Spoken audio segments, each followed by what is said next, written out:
जदयू ज्यादातर सीटों पर लड़ती रही है और जदयू को शाहाबाद में 0 अब तक मिला है।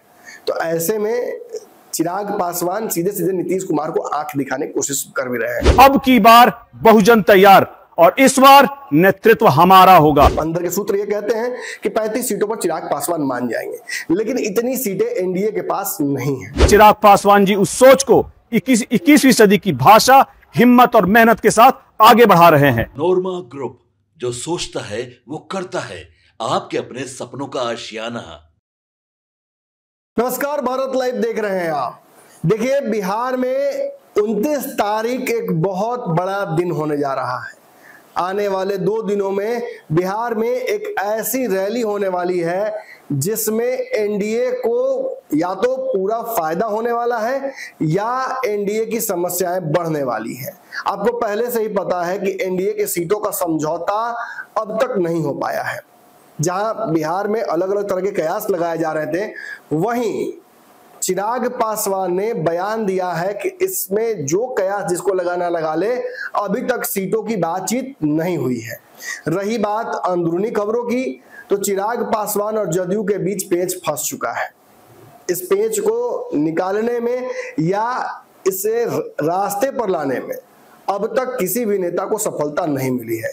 यहां तक कि आपने मोदी जी के सिवान वाले मंच पर भी देखा, चिराग पासवान और नीतीश कुमार के बीच लंबी गुफ्तगू मंच पर ही सबके सामने हुई, जिसमें दोनों का बॉडी लैंग्वेज बहुत पॉजिटिव तो नहीं कहा जा सकता है। इसके बाद चिराग पासवान के जीजा और जमुई के एमपी अरुण भारती ने इस पूरे रहस्य पर से पर्दा हटाया और उन्होंने ये कहा कि जहां चिराग पासवान चुनाव लड़ने को लेकर अपनी तरफ से कोई इच्छा जाहिर नहीं किए हैं, लेकिन पार्टी ये चाहती है, रिजोल्यूशन भी पास हमने किया है कि चिराग पासवान को बिहार में चुनाव लड़ना चाहिए।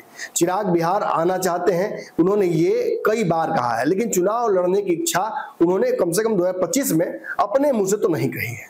लेकिन अब परिस्थितियां बदल रही हैं। मंच पर नीतीश कुमार ने पूछ लिया चिराग पासवान से कि आप बिहार में चुनाव लड़ रहे हैं तो क्यों लड़ रहे हैं, और अगर लड़ रहे हैं तो फिर कहां से लड़ रहे हैं, ये बताइए। जिसके बाद बहुत लंबा दोनों के बीच में बातचीत हुआ, जिसके डेप्थ में तो हम नहीं जाएंगे क्योंकि हमने पहले समझा दिया है आपको ये। लेकिन अपने अपने कयास लोग लगा रहे हैं। चिराग पासवान खुश होते हैं तो वो धड़ाधड़ रैलियां नहीं कर रहे होते, मंचों से ये नहीं कह रहे होते कि 243 सीट पर चुनाव लड़ेंगे, ये भी दावा नहीं कह रहे होते कि बिहार हमें बुला रहा है। उनकी पार्टी भी ये नहीं कहती कि चिराग पासवान को बिहार में चुनाव लड़ना चाहिए और हमें ज्यादा से ज्यादा सीटों पर चुनाव लड़ना चाहिए। उनके जो प्रदेश अध्यक्ष हैं, उन्होंने 40 सीटों का दावा किया है। पार्टी के विभिन्न नेताओं और स्रोतों के माध्यम से यह खबर आती है कि 40-45 सीटों तक की डिमांड उनकी तरफ से है। अंदर के सूत्र ये कहते हैं कि 35 सीटों पर चिराग पासवान मान जाएंगे, लेकिन इतनी सीटें एनडीए के पास नहीं है।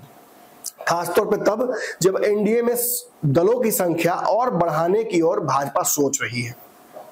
100 सीटों पर जदयू भाजपा लड़ रही है, यह भी समीकरण लगभग सार्वजनिक हो चुका है।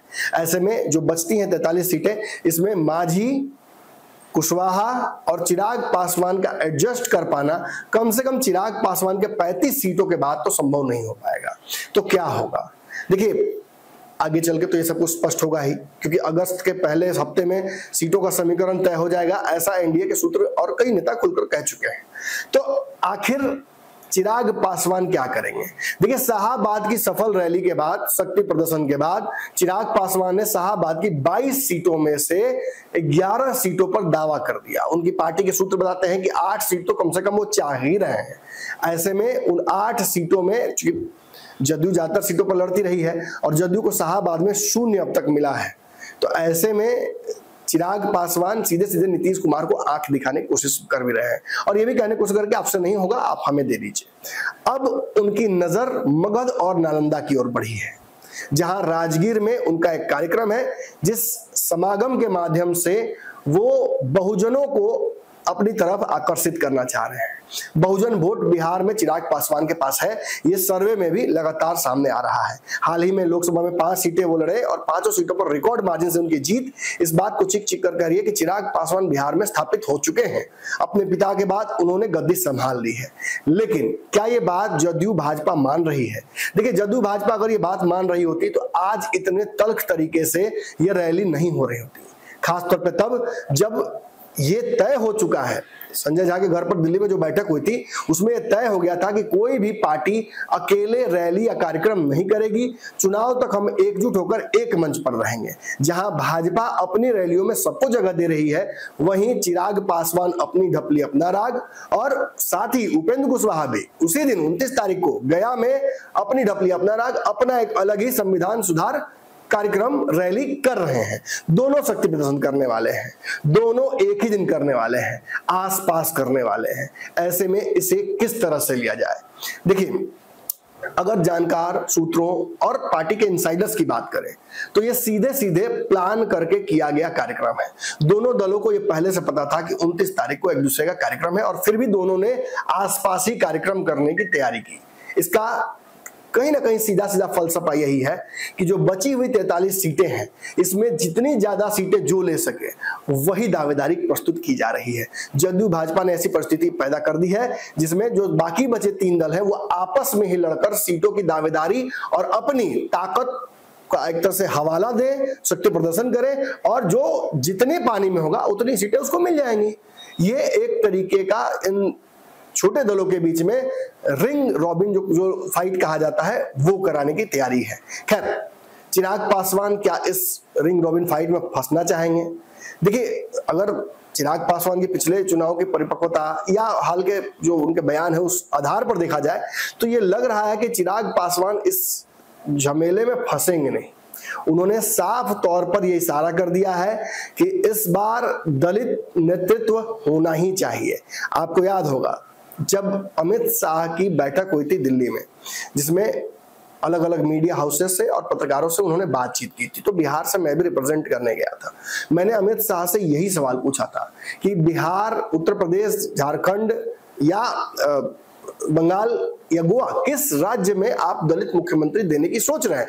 क्योंकि दलितों का वोट बैंक तो भाजपा को मिल रहा है, लेकिन किसी भी भाजपा शासित राज्य में अब तक दलित मुख्यमंत्री नहीं दिया गया है। जिस पर उनके बयानों के बारे में तो मैंने विश्लेषण किया ही था आपको। उन्होंने जो कहा था, जिस तरीके से उन्होंने अपने पार्टी कैडर की बात की, और ये तक कह दिया कि आप जो सुनना चाहते हैं मैं वो नहीं कहूंगा। लेकिन कहीं ना कहीं चिराग पासवान उसी लकीर पर काम कर रहे हैं। चिराग पासवान के जीजा आज जो बयान उन्होंने दिया है उस रैली स्थल से राजगीर के, वो देखना चाहिए, वो बहुत इंटरेस्टिंग है। उसमें साफ तौर पर अरुण भारती ये कह रहे हैं कि बिहार में दलित नेतृत्वकर्ता का बहुजनों को आवाज देने का, बहुजनों को ताकत देने का समय आ गया है। इससे पूर्व आपने देखा था बिहार में एक बड़ा विवाद हुआ था। राजद की एक प्रवक्ता थी जिन्हें ब्राह्मण भूमिहार संगठन के एक व्यक्ति ने फेसबुक पर एक ऐसी टिप्पणी कर दी थी जिसके चलते विवाद बढ़ गया था। अंततः मामला चिराग पासवान के एक और जीजा जो मृणाल पासवान है उनके पास गया, चूंकि बिहार में एससी जो बोर्ड है उसके अध्यक्ष भी हैं। तो आपने देखा था कि उस दौरान उन्होंने जो बयान दिया था उसमें साफ साफ ये समझ में आ रहा था कि यदि दलित समाज के साथ, पिछड़े समाज के साथ, चाहे वो किसी पार्टी में हो, कोई विचारधारा उनकी हो, चाहे वो चिराग के समर्थक हो ना हो, यदि कोई विवाद होगा तो उसका निपटारा उचित न्यायोचित तरीके से किया जाएगा और दलित समाज चुप नहीं बैठेगा। ऐसे में आज अरुण भारती का ये बयान निश्चित ही इस बात को फिर से अफर्म करता है कि चिराग पासवान बिहार में केवल चुनाव लड़ने, उनकी पार्टी बिहार में केवल चुनाव लड़ने की इच्छुक नहीं है, बल्कि अपनी हिस्सेदारी भी चाहती है। बिहार सरकार में भी हिस्सेदारी, नेतृत्व में भी हिस्सेदारी, और आवश्यकता पड़ी तो बिहार की जो मेन कुर्सी, सीएम की कुर्सी है, उसकी भी दावेदारी वो प्रस्तुत कर रही है। सुनिए क्या कुछ कह रहे हैं अरुण भारती और समझने की कोशिश कीजिए। खास तौर पे इनके बयान के अंतिम क्षणों को जरूर सुनिएगा, जिसमें साफ तौर पर ये चीख चीख कर कहा जा रहा है अंडरलाइन में कि चिराग पासवान के नेतृत्व करने का समय आ गया है। जय भीम साथियों, सवाल सिर्फ एक रैली का नहीं है, सवाल है चिराग पासवान जी के समग्र नेतृत्व को सीमित दायरे में बांधने के प्रयासों को परास्त करने का। बहुजन भीम संकल्प समागम एक आयोजन नहीं, एक ऐलान है। ऐलान कि अब बहुजन समाज सिर्फ संख्या नहीं, निर्णय बनेगा, निर्णय का हिस्सा बनेगा। जब हम बहुजन नेतृत्व की बात करते हैं तो इसका अर्थ सिर्फ जातियों की गणना नहीं, इसका मतलब है वह नेतृत्व जो कि दलित हो, सर्वजन हो या हर वंचित के अवसरों की रक्षा करने वाला हो। यही सोच हमारे संस्थापक स्वर्गीय श्री रामविलास पासवान जी की थी, जिन्होंने सबसे पहले गरीब सर्वजन के लिए आरक्षण की बात की ताकि कोई भी गरीब मुख्य धारा की दौड़ में पीछे ना छूट जाए। और आज चिराग पासवान जी उस सोच को 21वीं सदी की भाषा, हिम्मत और मेहनत के साथ आगे बढ़ा रहे हैं। 29 जून को राजगीर से एक नई आवाज उठेगी। बहुजन का नेतृत्व, सर्वजन की संवेदना और संविधान की रक्षक पीढ़ी का जन्म। अब की बार बहुजन तैयार और इस बार नेतृत्व हमारा होगा। जय भीम, जय भारत। मिलते हैं राजगीर में। आपके सपनों को हमने सजाया है, ई होम्स पैनोरमा को हमने बनाया है। ई होम्स मेरा एक सपना था जिस पे मैं पिछले 4 साल से काम कर रहा था। हमने जो बनाया है वो सबने है माना। ई होम्स पैनोरमा में हो आपका भी आशियाना। और फाइनली हमने 2021 में इस प्रोजेक्ट को लॉन्च किया। बहुत लोग अप्रिशिएट कर रहे हैं कि पूर्णिया जैसे शहर में, बिहार के, एक तो बिहार की बात करें उसमें भी पूर्णिया जैसे छोटे जगह में इस तरह का लाइफस्टाइल देना, ये सुन के हम लोगों को बहुत अच्छा लगता है। ई होम्स में हमने कुछ और भी किया है, जैसे हम जिस जगह में रह रहे हैं हमारे फैमिली सिक्योर हो, उनको सिक्योरिटी का ध्यान में रखा है। आपकी सुविधा और सुरक्षा आपके लिए खास है, ये आपका विश्वास है। इसमें आर्टिफिशियल इंटेलिजेंस का 7 लेयर सिक्योरिटी का हमने इस्तेमाल किया है। लस ग्रीन कैंपस को बनाया है। यदि हमारा बाउंड्री वाल है तो वो वर्टिकल गार्डन है। ये जितनी भी फैसिलिटी होता है एक इंटरनेशनल टाउनशिप में, ई होम्स है, ये हम लोग विश्वास नहीं कर पा रहे हैं। जो भी हमारे मित्र, दोस्त या जो भी हमारे बाहर के बाहर आते हैं तो हम लोगों को बहुत अच्छा सुनने को मिलता है और बहुत अच्छा क्रेडिट मिल रहा है। वो सारा हमने सिर्फ एक बिल्डिंग नहीं बनाया, हमें एक बहुत अच्छा लाइफस्टाइल दिया ई होम्स में, और मेरा एक सपना था जिसको मैं आज फुलफिल होते हुए देख पा रहा हूँ। ये आपका आवास है। ई होम्स पैनोरमा में अब आपका निवास है। E Homes Panorama, luxurious lifestyle redefined. Panorama Group, जो सोचता है वो करता है।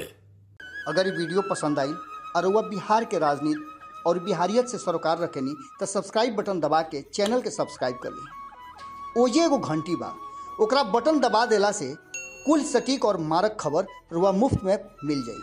अगर रुआ पत्रकारिता के हमनी के नया प्रयोग में सहयोग कर चाहतानी तो ज्वाइन बटन दबा दी। पेटीएम नंबर नोट कर ली 9386 816 700।